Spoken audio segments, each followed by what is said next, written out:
Tadej's emotional tsunami, aka the KOM King gets knocked. Ladies and gentlemen, grab your sarcastic cycling cap, because if you tuned into Paris-Roubaix 2025 expecting a coronation of Tadej Pogačar as the king of the cobbles, or should I say new king of the cobbles, you got a Shakespearean tragedy on wheels instead. Let's set the mood. It was supposed to be Pogačar's big moment.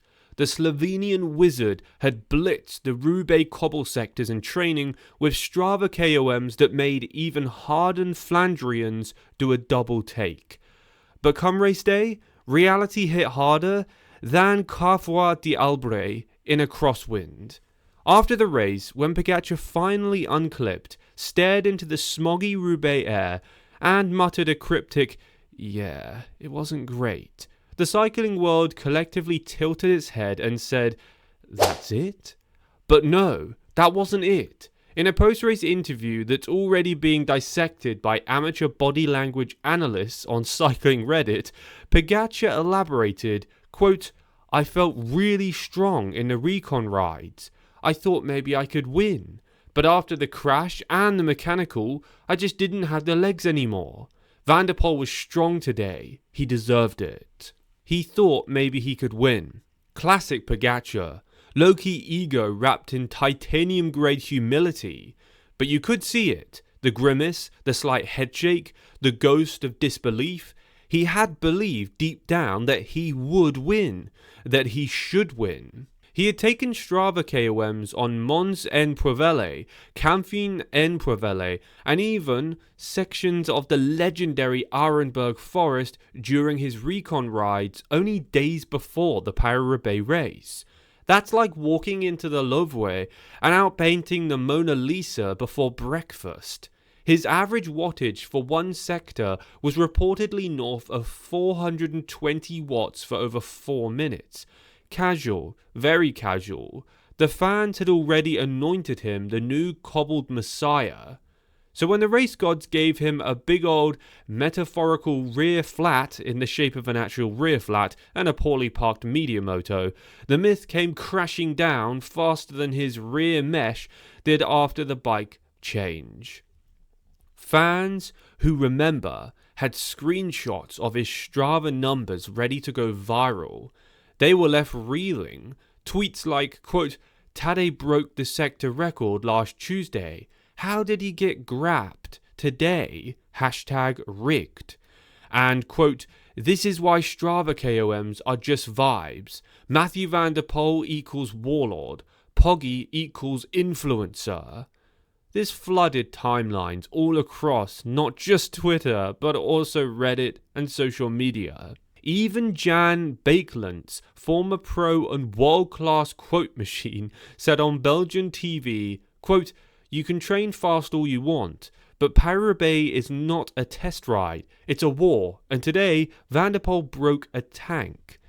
Harsh, maybe, but you could feel the shift. In one afternoon, Pogačar went from inevitable to interesting footnote, and yet somehow that makes him even more dangerous. Sector 2. The KOMs that shook the peloton. Or did they?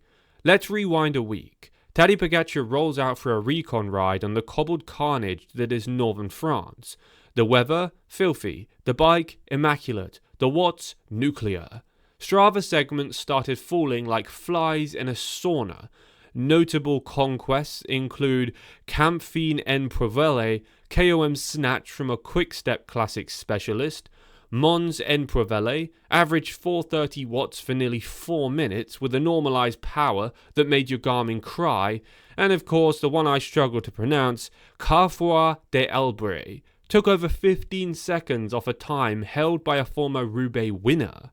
Pogačar's titles were instantly shared across cycling Twitter. Quote, "Tadej takes the cobbles," fans began saying, like, "If he wins Roubaix, the game is officially broken."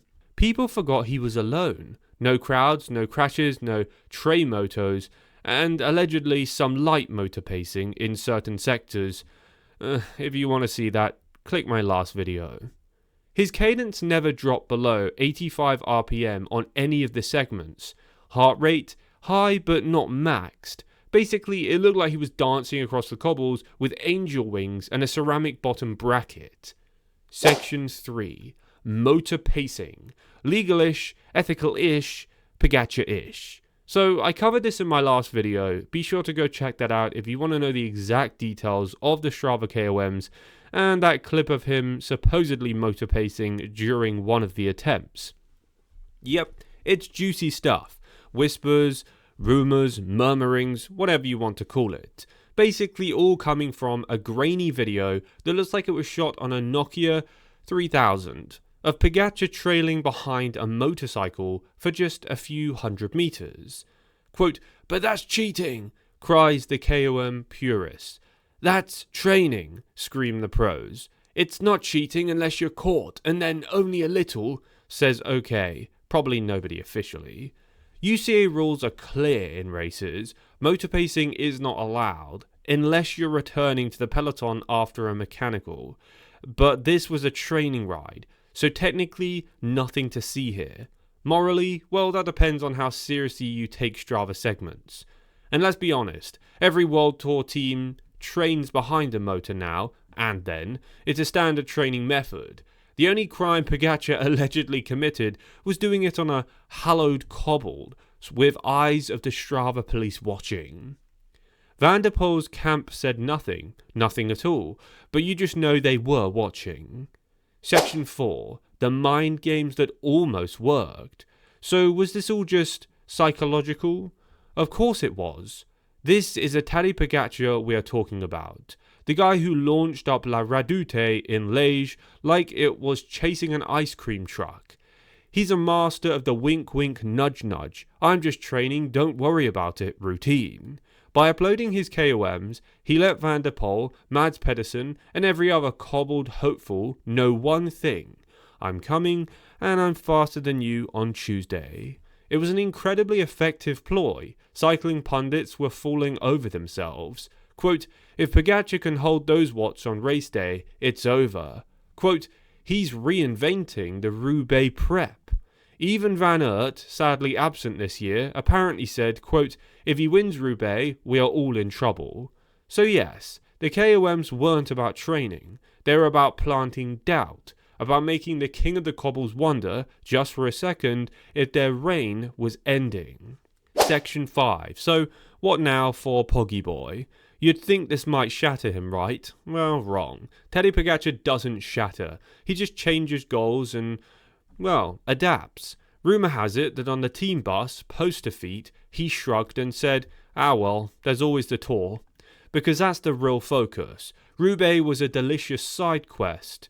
The main storyline is still very much yellow. If anything, this defeat makes him more dangerous heading into July. His race calendar reportedly includes altitude camps, recons of Col du Galbrea, and perhaps a cheeky Criterium du Dauphin training win. He's not licking his wounds, he's sharpening his climbing legs. As for Paris-Roubaix, he'll be back. Bet your tubeless setup on it.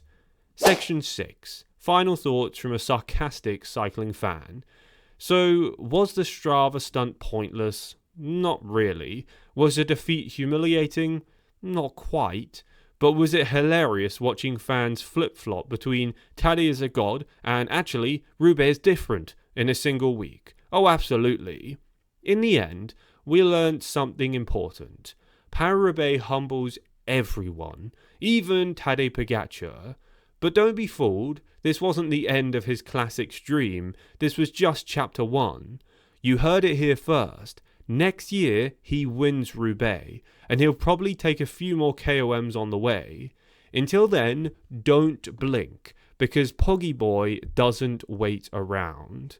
If you're new to the channel, click subscribe to stay up to date with all of the latest cycling news and cycling drama. Also leave a like on today's video to support the channel, and as always, feel free to comment down below your opinions to correct anything I've said you feel is not right or you disagree with. I read all the comments, but I don't really have time to respond to all of them. So, thanks guys, and I'll catch you in the next one.